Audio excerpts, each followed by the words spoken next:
D'un côté, le capitalisme est souvent critiqué par les socialistes. De l'autre, il est promu par les libéraux. Pourtant, il est rarement défini de manière précise. Dans cette vidéo, on va voir que d'une certaine manière, les deux camps ont raison, puisque le capitalisme a deux significations différentes.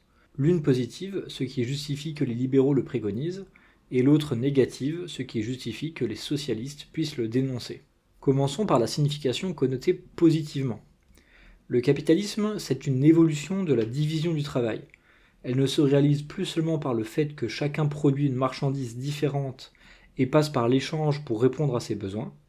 Désormais, il y a également une division du travail au moment de la production, c'est-à-dire que plusieurs travailleurs coopèrent pour produire une même marchandise. Autrement dit, la division du travail n'est plus seulement inter-marchandise, mais devient intra-marchandise. En ce sens, le capitalisme est une nouvelle manière de produire. Par contre, il est préférable de le qualifier de sous-mode de production plutôt que de parler de mode de production comme le faisait Marx, car en réalité, cette nouvelle manière de produire n'est qu'une évolution naturelle du mode de production libéral. Le marché libre conduit logiquement au progrès de la division du travail, notamment sous sa forme capitaliste.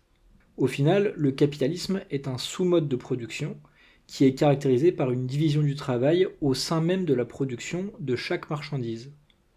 Il en découle l'existence de travaux simultanés et successifs en vue de produire une même marchandise. Les travaux simultanés, c'est le salariat.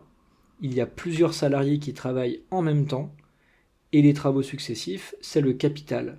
Certains apportent un travail passé qui est nécessaire à ceux qui travaillent dans le présent. Cette définition du capitalisme est connotée positivement, puisque cette nouvelle division du travail permet des gains de productivité extrêmement importants.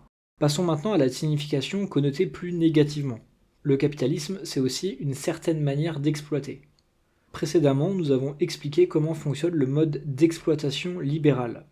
Avec le capitalisme, c'est exactement la même manière d'exploiter, mais appliquée à une marchandise particulière, le capital.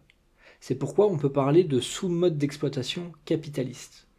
Ceux qui produisent le capital s'accaparent une plus-value supérieure à celle qu'ils mériteraient de recevoir. Et cela se produit dans les mêmes conditions qu'avec l'exploitation libérale. Le sous-mode d'exploitation capitaliste doit être nommé comme tel car il n'est qu'un cas particulier du mode d'exploitation libéral. Pour résumer, retenons que le capitalisme est à la fois un sous-mode de production et un sous-mode d'exploitation. Nous évoluons toujours dans un mode de production libéral fondé sur le marché libre, où les marchandises sont protégées par le droit de propriété. Le sous-mode de production capitaliste y introduit une division du travail intra-marchandise, qui n'est que la suite logique du libéralisme. Bien que l'émergence du travail simultané, le salariat, et du travail successif, le capital, représente une nouveauté, les rapports de production demeurent inchangés. De même, la manière d'exploiter reste constante. L'exploitation capitaliste n'est donc qu'un cas particulier de l'exploitation libérale.